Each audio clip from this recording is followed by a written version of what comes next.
9th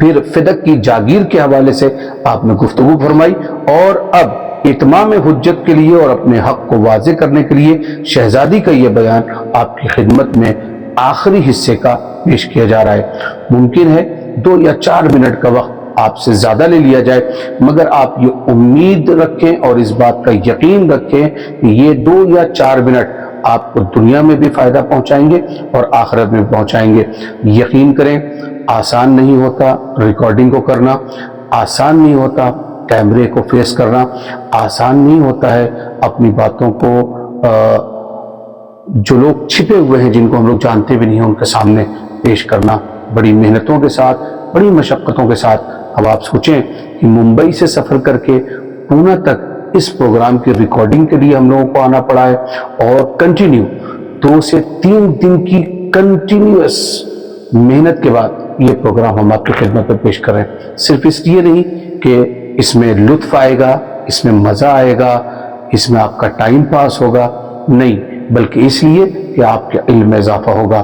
اور ان تمام محنتوں میں ہمارے ساتھ ہمارے شریک رہے ہیں برادر عزیز ذوالفقار صاحب، جو ساتھ کے ساتھ ہمارے مہربان، ہمارے شفیق اور ہمارے محسن برادر عزیز جناب فیروز ہاشمی صاحب، اور انتہائی شکر گزار ہیں حجت الاسلام والمسلمین علی جناب مولانا محمد اسلم رضوی صاحب قبلہ کے، جو کہ رئیس شیعہ علماء بورڈ مہاراشٹرا ہیں، کہ انہوں نے قیمتی وقت نکالا، مسلسل 2-3 دن کی ان محنتوں میں ہمارے ساتھ رہے، رات بھر کا جگنا، دن بھر کا کتابوں کے ساتھ محنت کرنا، اور اس کے بعد یہ پورا مسودہ آپ حضرات کے خدمت میں حاضر کرنا۔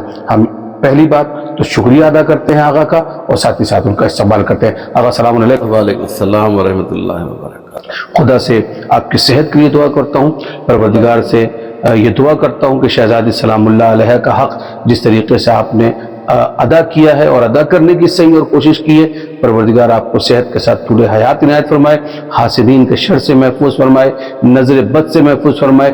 جس گھر کے نیچے ہم لوگ بیٹھے ہوئے ہیں، اس گھر کو وبا بلا اور آفات سے محفوظ رکھے، امراض دنیاوی سے محفوظ رکھے، جو بیمار ہیں، جو پریشان ہیں، ان کی پریشانیوں اور بیماریوں کو اللہ دور فرمائے، اور صحت کے ساتھ پروردگار حیات عنایت فرمائے۔ ناظرین سے بھی گزارش کرتے ہیں کہ آپ حضرات اس پورے پیغام خطبہ فدق کے اس پروگرام کو سننے کے بعد جو بھی خطبہ فدق کا جو بھی حصہ آپ کے ذہن میں محفوظ رہ جاتا ہے، آپ اس حصے کو محفوظ کرنے کے بعد آقا کے لیے ضرور دعا کیجیے گا۔ آقا آج اس آخری حصے میں کیا بیان فرما رہے ہیں آپ، اور ساتھ ہی ساتھ لوگوں کے لیے خطبہ فدق کے حوالے سے جو پیغام ہے وہ پیغام آپ کا کیا ہوگا؟ شکریہ وحدت۔ اعوذ باللہ من الشیطان الرجیم، بسم اللہ الرحمن الرحیم، الحمد لأہلہ والصلاة علی اہلہا۔ مومنین کرام، السلام علیکم ورحمۃ اللہ وبرکاتہ۔ الحمدللہ اس رب کریم کا جتنا بھی شکریہ ادا کیا جائے کم ہے کہ اس نے اس حقیر کو اور پوری ٹیم کو، ان تمام لوگوں کا واقعا شکریہ میں کیا ادا کروں، بس ان کے لیے دل سے دعائیں نکل رہی ہیں۔ اور پروگرام کیسا ہوا انشاءاللہ اسے بھی آپ بتائیے گا کمنٹ کر کے، جیسے آپ کو ممکن ہو۔ کیسا لگا، اس میں کتنی محنتیں ہوئی ہیں، اسے بھی آپ احساس کریں گے انشاءاللہ جب پروگرام کو پوری توجہ کے ساتھ سماعت فرمائیں گے۔ یہ آخری ایپیسوڈ ہے، انشاءاللہ پوری کوشش کی جائے گی کہ آج اس خطبے کو مکمل کیا جائے۔ اور مولانا عقیل صاحب نے فرمایا کہ آپ نے حق ادا کر دیا، میں اس کا جواب ایک مصرے میں یوں دینا چاہتا ہوں کہ حق تو یہ ہے کہ حق ادا نہ ہوا۔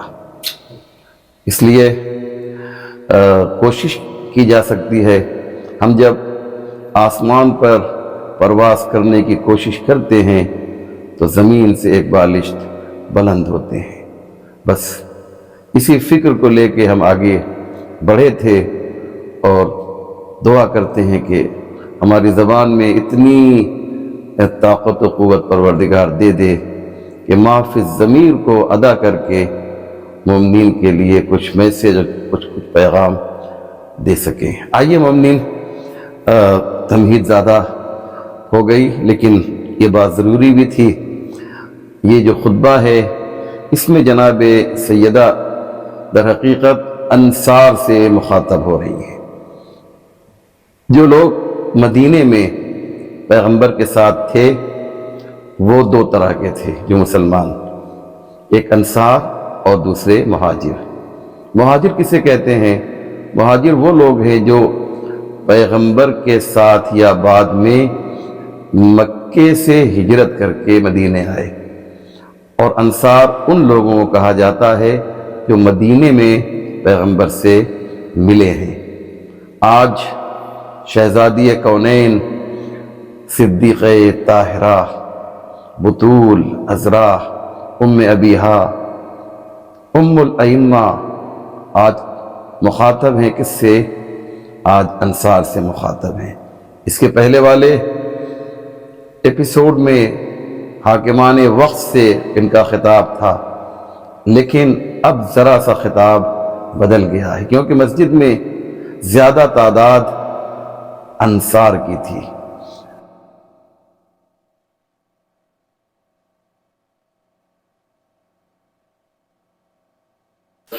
مخاطب ہوتی ہیں اور فرماتی ہیں کہ یا معشر الفتیہ النقیبہ وآزاد الملت وحزنت الاسلام ما هذه الغمیزة فی حقی والسنة عن ظلامتی اما کان رسول اللہ صلی اللہ علیہ وآلہ وسلم ابھی یقول المرء یحفظ فی ولدہ۔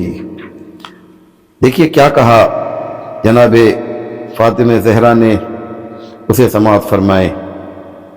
آپ انصار کی طرف مخاطب ہوتی ہیں اور کہتی ہیں اے جوانو، اے ملت کے قوی دست و بازو، اے اسلام کے مددگارو، یہ تمہاری طرف سے میرے مسلم الثبوت حق کو نظر انداز کرنے کا کیا مطلب ہے؟ مسلم الثبوت یعنی جس میں کوئی شک و شبہ نہیں ہے۔ تم بھی ہم سے دور ہو گئے، تم نے بھی ہمیں نظر انداز کر دیا، تم بھی محمد مصطفیٰ کی بیٹی سے دور ہو گئے، میرے اوپر ظلم و ستم ڈھایا جا رہا ہے اور تم خاموش ہو، تم تغافل برت رہے ہو، تم نظر انداز کر رہے ہو۔ کیا میرے باپ رسول خدا نے نہیں فرمایا تھا کہ ہر شخص کی اولاد کے بارے میں اس کے احترام کو ملحوظ رکھنا چاہیے؟ یعنی کیا مقصد؟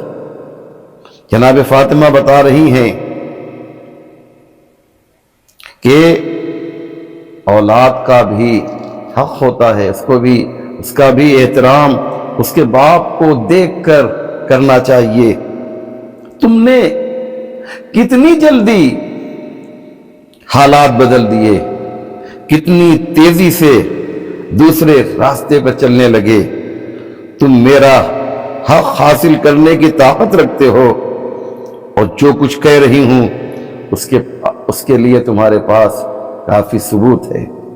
اگر تم آ جاؤ میرا ساتھ دینے کے لیے تو تم میں یہ قوت ہے، تم میں یہ طاقت ہے، تم سچائی کا ساتھ دے سکتے ہو۔ کیا تم یہ کہتے ہو حضرت محمد مصطفیٰ صلی اللہ علیہ وآلہ وسلم اس دنیا سے رخصت ہو گئے اور ان کے انتقال کے بعد ساری باتیں ختم ہو گئیں، اب ان کے خاندان کو بھلا دینا چاہیے، ان کی سنت کو پامال کر دینا چاہیے؟ ہاں، اس میں کوئی شک نہیں کہ ان کا انتقال عالم اسلام کے لیے ایک دردناک مصیبت ہے، یہ سب کے لیے عظیم مصیبت ہے۔ غم و الم کا غبار بیٹھ گیا، اس کا شگاف روز بروز ظاہر ہوگا، اس کا انتشار دن دونا ہوگا اور اس کی وسعت میں اضافہ ہو گیا۔ زمین ان کے جانے سے تاریک ہو گئی، ان کی مصیبت میں ستارے بے نور ہو گئے، امید یاس میں تبدیل ہو گئی، پہاڑ متزلزل ہو گئے، لوگوں کا احترام پامال ہو گیا، ان کے انتقال کے بعد کوئی احترام باقی نہ رہا۔ یہ وہ الفاظ ہیں جو فاطمہ زہرا سلام اللہ علیہا کے پاک و پاکیزہ اور مقدس دہن سے نکلے ہیں، جو آپ انصار کو مخاطب کر کے کہہ رہی ہیں۔ خدا کی قسم یہ ایک عظیم حادثہ ہے اور ایک بڑی مصیبت، ایک ایسا نقصان ہے کہ جس کی تلافی نہیں ہے۔ لیکن یاد رکھو، اگر حضرت محمد مصطفیٰ اس دنیا سے چلے گئے تو قرآن مجید نے اس سے پہلے اس کی اطلاع دی تھی۔ قرآن کی آیت موجود ہے، وہی قرآن ہے جو ہمیشہ تمہارے گھروں میں ہے، صبح و شام بلند آواز میں یا آہستہ آہستہ اور مختلف طرز و انداز میں تم اس کی تلاوت کرتے ہو۔ ان سے پہلے کے انبیاء بھی اس حقیقت سے روبرو ہو چکے ہیں، کیونکہ موت کا حتمی فیصلہ ہے جس سے اختلاف ممکن نہیں ہے۔ ایک ایک لفظ کے اوپر اگر آپ توجہ دیں گے تو آپ یہ غور کریں گے کہ جناب فاطمہ زہرا کیا کہنا چاہتی ہیں۔ ہاں، قرآن نے واضح لفظوں میں کہہ دیا تھا کہ قرآن کی آیت ہے، میں صرف اردو ترجمہ کر رہا ہوں۔ حضرت محمد مصطفیٰ خدا کے رسول ہیں، ان سے پہلے بھی انبیاء آ چکے ہیں، اگر وہ مر جائیں یا قتل کر دیے جائیں کیا تم الٹے پیروں واپس چلے جاؤ گے؟ اللہ اکبر! قرآن کی کیا پیشن گوئی تھی کہ ان کے دنیا سے چھوڑنے کے بعد، دنیا کو چھوڑنے کے بعد، دنیا سے جانے کے بعد کچھ لوگ ہوں گے کہ جو الٹے پیر یعنی برگشتہ ہو جائیں گے، دور ہو جائیں گے۔ کس سے دور ہوئے لوگ؟ پیغمبر کے جانے کے بعد آل پیغمبر سے دور ہوئے، اسلام سے دور ہوئے، قرآن سے دور ہوئے۔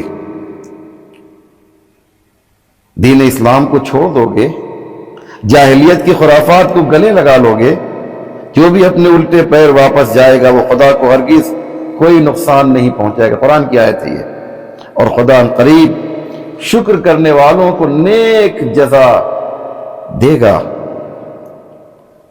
اے قیلہ کے فرزندوں، میری میراث پامال ہو اور تم دیکھتے رہو اور سنتے رہو۔ تمہاری نشستوں میں یہ بات بیان کی جاتی ہے، تمہیں اس کا باقاعدہ علم ہے، پھر بھی تم خاموش بیٹھے ہوئے ہو، جبکہ تمہارے پاس تعداد بھی زیادہ ہے اور قوت و طاقت بھی کافی ہے۔ جانتے ہیں کیا کہنا چاہ رہی ہیں جناب فاطمہ زہرا؟ اسے میں ذرا واضح کر دوں۔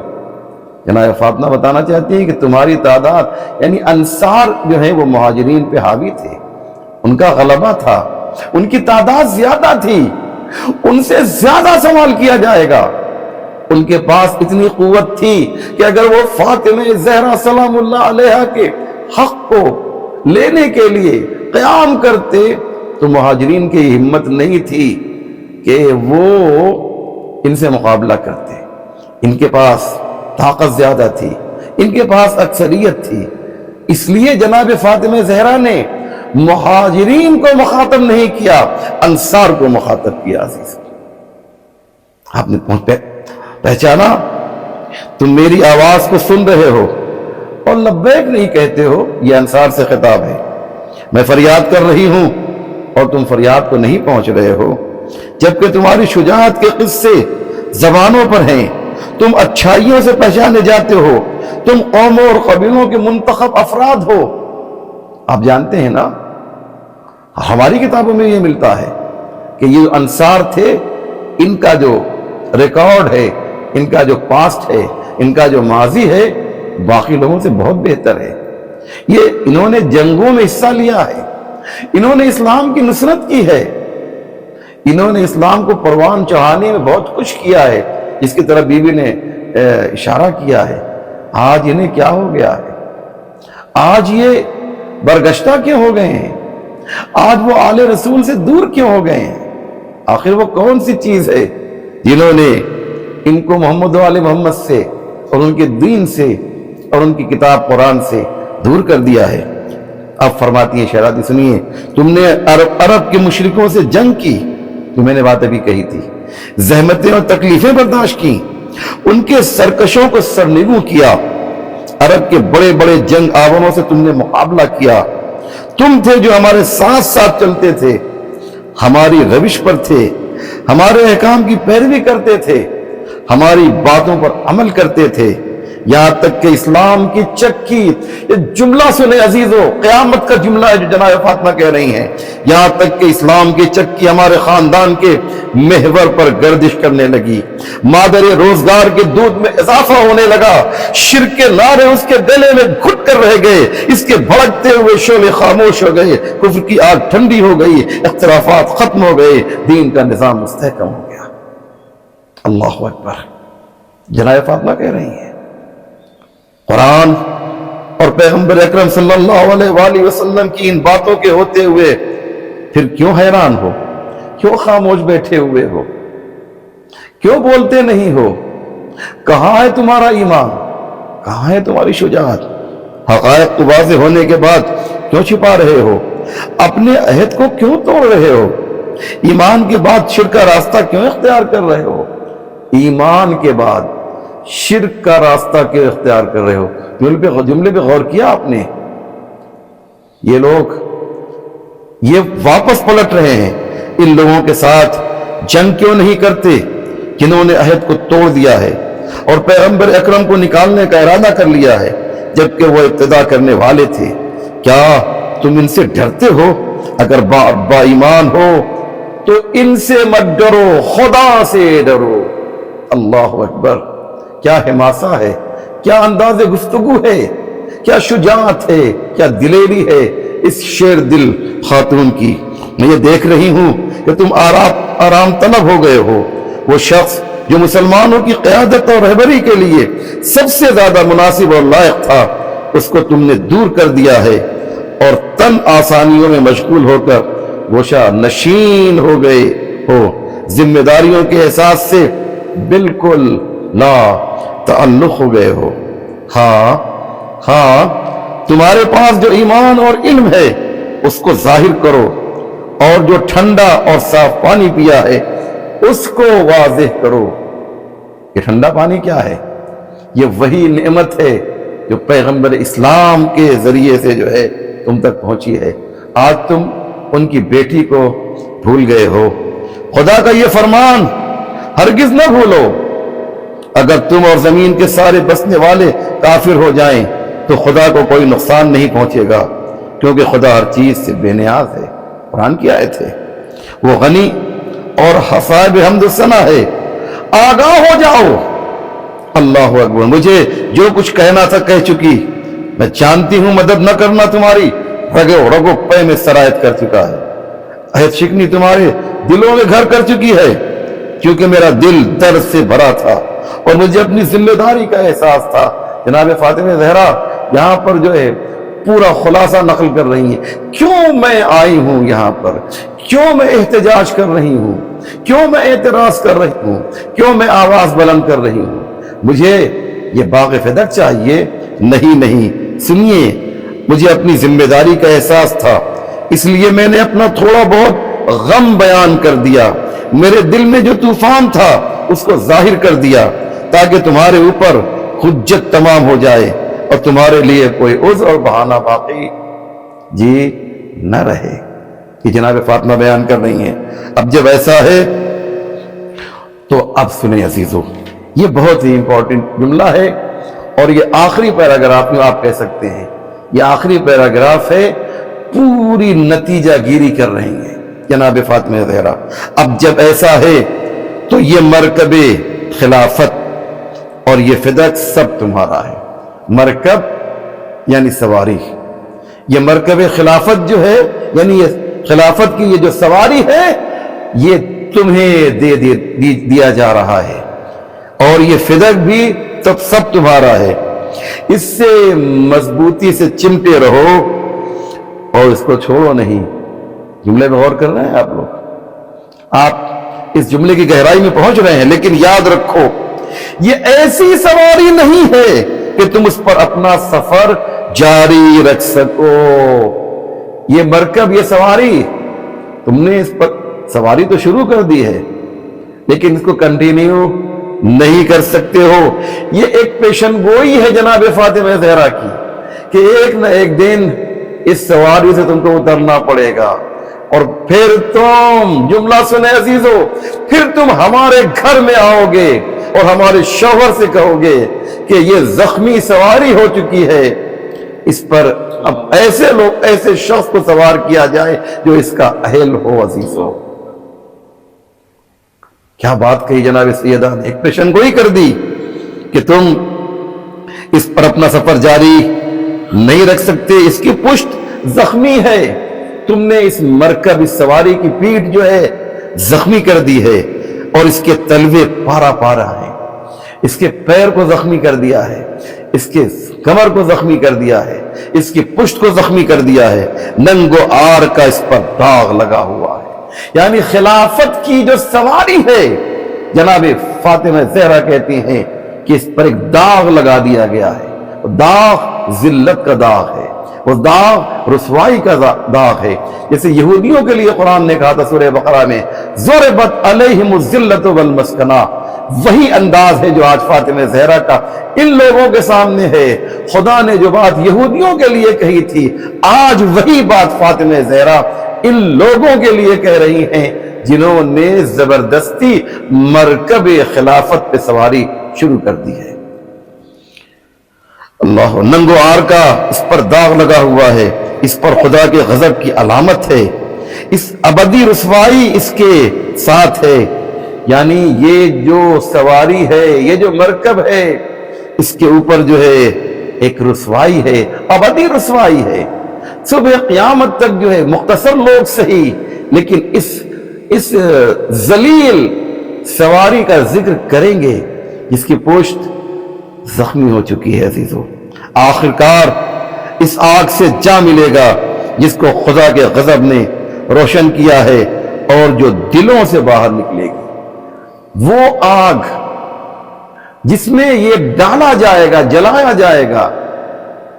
اس آگ کو غضب خدا نے روشن کیا ہوگا، بہت بڑی بات ہے عزیزو، اور یہ دلوں سے باہر نکلے گی۔ پھر کہتی ہیں جناب فاطمہ زہرا، یہ نہ بھولو تم جو کچھ انجام دے رہے ہو سب خدا کے سامنے ہے، خدا دیکھ رہا ہے، پروردگار کی نگاہ میں ہے۔ ان قریب ظالموں کو معلوم ہو جائے گا کہ وہ کس بلا میں گرفتار ہونے والے ہیں۔ ٹھیک ہے، یہ چند روزہ دنیا ہے، یہاں پر تم نے جو ہے کیا کیا ہے، ہمارے حق کو پامال کر لیا ہے۔ میں اس پیغمبر کی بیٹی ہوں جس نے تم کو خدا کے عذاب سے ڈرایا ہے، تم سے جو کچھ ہو سکتا ہے انجام دو۔ دیکھو، ہمارا ایک وظیفہ ہے، ہم رحمت للعالمین کی بیٹی ہیں، ہمارا وظیفہ یہ ہے کہ ہم لوگوں کو جنت کی طرف ہدایت کریں، جہنم کی آگ سے بچائیں۔ ہم اس وقت بھی نہیں چاہتے ہیں کہ تم جہنم میں جاؤ۔ ہمارے لیے مسئلہ ولایت کا، خلافت کا اور باغ فدق کا اہم نہیں ہے، ہمارے لیے سب سے بڑی اہمیت یہ ہے کہ سب کے سب اللہ کے مطیع و فرما بردار بن جائیں اور جنت جو ہے اللہ کے بندوں سے بھر جائے۔ ہم اپنی ذمہ داریوں پر عمل کریں گے، ہم بھی منتظر، تم بھی منتظر رہو، اور ہم بھی انتظار کر رہے ہیں۔ الحمدللہ، الحمدللہ، پروردگار کا لاکھ لاکھ شکر ہے، اس کا کرم ہے، اور واقعاً جتنا بھی اس کا شکر ادا کیا جائے وہ کم ہے کہ وہ خطبہ کہ جس کا ہم سب نام ہمیشہ سنتے تھے کہ جناب فاطمہ زہرا سلام اللہ علیہا نے ایک خطبہ دیا ہے، آج ہم نے اس خطبے کو 10 ایپیسوڈ کے ذریعے سے مکمل کیا۔ آج یہ 10واں ایپیسوڈ تھا جس میں ایک میسج اور ایک پیغام ہے۔ آخر کلام میں پورے 10 ایپیسوڈ کا 10 قسط کا میں خلاصہ 2-3 جملوں میں پیش کرنا چاہتا ہوں۔ شہزادی نے یہ پیغام دیا کہ اگر تمہاری تعداد کم بھی ہے تو ظالموں کے سامنے جھکنے کی ضرورت نہیں ہے، آواز بلند کرو اور دلیرانہ انداز میں، شجاعانہ انداز میں آواز بلند کرو۔ ایک خطاب ہم سے کیا اور دوسرا خطاب ظالموں سے کیا، اور ان سے یہ کہا کہ ظالموں سن لو، اگر تمہیں مہلت دی گئی ہے اور تمہاری رسی ڈھیلی کر دی گئی ہے تو ایک دن یہ رسی کسی بھی جائے گی اور پھر اس آگ میں ڈالے جاؤ گے جو خدا کے غضب سے روشن کی گئی ہے۔ والسلام علیکم ورحمۃ اللہ وبرکاتہ۔ بسم اللہ الرحمن الرحیم۔ ناظرین، ہمارے ساتھ حجت الاسلام والمسلمین علیہ جناب مولانا محمد اسلم رضوی صاحب قبلہ رئیس شیعہ اور بمبور تھے، جو ہمارے سوالات کے بھی جوابات دے رہے تھے، اور ساتھ ہی ساتھ خطبہ فدق اور اس کی جو تشریحات کی جو ضرورت تھی، اس کی جو تفصیلات کی ضرورت تھی، اس کے جو ترجمے کی ضرورت تھی، ان سب کو بیک وقت آپ نے پورا کرنے کی کوشش کی ہے، صحیح کی ہے، اور اپنے سادے سے الفاظ میں اور اپنے بہترین طریقے سے اس کو سمجھانے کی جو کوشش کی ہے، جس طریقے سے ایک استاد اپنے شاگردوں کو سمجھاتا ہے یا سکھاتا ہے یا بتاتا ہے، اسی طریقے سے پیغام خطبہ فدق کو بھی ہم لوگوں نے اس بات کی کوشش کی کہ آغا کے ذریعے سے ویسے ہی لوگوں تک پہنچائیں کہ جیسے ایک درس دینے والا مدرس ہوتا ہے، جس طریقے سے ایک استاد جو ہے اپنے شاگرد کے لیے، ایک ٹیچر اپنے اسٹوڈنٹ کے لیے باتوں کو اتنا آسان کر دیا جائے کہ جو اس تک پہنچ جائے۔ آخر کلام میں سرکار شہزادی اولیاء مقام سلام اللہ علیہ بی بی نے اتمام حجت کے لیے اور اپنے حق کے لیے کیوں انصار سے ہی گفتگو کی، مہاجرین سے گفتگو کیوں نہیں کی، یہ ایک لمحہ فکریہ ہے کہ جو آپ کے اذہان تک پہنچنا چاہیے۔ ساتھ ہی ساتھ کیا رسول اللہ کی رحلت کے بعد سب کچھ فراموش کر دیا جائے اور ان کی اولادوں کو تنہا کر دیا جائے؟ شہزادی سلام اللہ علیہ نے کس بے بسی اور بے کسی کے ساتھ ان جملوں کا استعمال کیا ہوگا، اس کو لفظوں میں بیان کرنا بہت مشکل ہے۔ اور اس کے بعد ایک سخت ترین جملے کا استعمال شہزادی نے کیا، اور اس کے بعد کہا ایمان کے بعد شرک کا راستہ کیوں اختیار کر رہے ہو، کسی سے نہ ڈرو، صرف اور صرف خدا کا خوف کرو۔ میں اپنے تمام ناظرین سے بھی اس بات کی ریکویسٹ اور گزارش اور التجا اور التماس کرتا ہوں کہ خطبہ فدق کے حوالے سے اپنے احباب سے گفتگو کریں، آپ اپنے علاقے کے عالم سے مراجعہ کریں، آپ کے جو علماء دوست ہیں ان سے کہیں کہ بیٹھیں، خطبہ فدق کو سنائیں، خطبہ فدق کے میننگ کو بتائیں، شہزادی سلام اللہ علیہ کی ان مجبوریوں کا تذکرہ ایام فاطمیہ میں کریں۔ سوچئے، شوہر سے حق خلافت کو غصب کیا گیا، شہزادی سلام اللہ علیہ کے والد کے رحلت کے بعد، سرکار مدینہ کی رحلت کے انتقال کے فوراً بعد یا شہادت کے فوراً بعد 10 دنوں کے اندر اندر شہزادی سلام اللہ علیہ کا باغ فتح چھینا گیا۔ کیا یہ ساری چیزیں کم تھیں کہ اس کے بعد پھر در پر آگ اور لکڑیاں لے کر جمع ہو گئے، پھر اس در کو آگ لگا دیا گیا کہ جس جگہ پر رسول اللہ آ کر سلام کیا کرتے تھے، پھر اتنا ہی نہیں ہوا بلکہ اس دروازے کو توڑا بھی گیا اور شہزادی سلام اللہ علیہ در و دیوار کے درمیان میں آ گئے۔ جناب محسن کی شہادت ہوئی، آواز دی کہ فضا مجھے سہارا دو، میرا محسن شہید ہو گیا۔ ان ساری باتوں کو بتانے کا مقصد صرف اتنا ہے کہ فقط اور فقط شہزادی سلام اللہ علیہ کی زندگی کو جو ہم اتنے ہی سنتے ہیں اور اتنے پہ ختم کر دیتے ہیں، خدا کے لیے نوجوان دوست سے گزارش ہے خطبہ فدق کے لیے اپنے آپ کو آمادہ کریں، خطبہ فدق کو سنیں، خطبہ فدق کو سمجھیں، اور شہزادی سلام اللہ علیہ کی معرفت کے لیے اقدام کریں۔ یہ ایام فاطمیہ ہے، بہترین وقت ہے شہزادی سلام اللہ علیہ کو خراج عقیدت پیش کریں۔ انتہائی شکر گزار ہوں برادرم ذوالفقار صاحب کا جو روئے رواں ہیں بھیونڈی عزاداری کی، اور نہایت ہی شفیق اور محترم اور ہمارے محسن اور ہمارے کرم فرما جناب فیروز ہاشمی صاحب کا، کہ جن کی مدد کے ذریعے سے اور جن کی ہیلپ کے ذریعے سے اور جن کی کمک کے ذریعے سے ہم ان تمام پروگرام اور ان تمام ایپیسوڈز کو آپ کے سامنے پیش کر سکیں، اور حق ادا نہیں ہوگا اگر ہم شکریہ ادا نہ کریں۔ استاد محترم، بہت ہی بزرگ، بہت ہی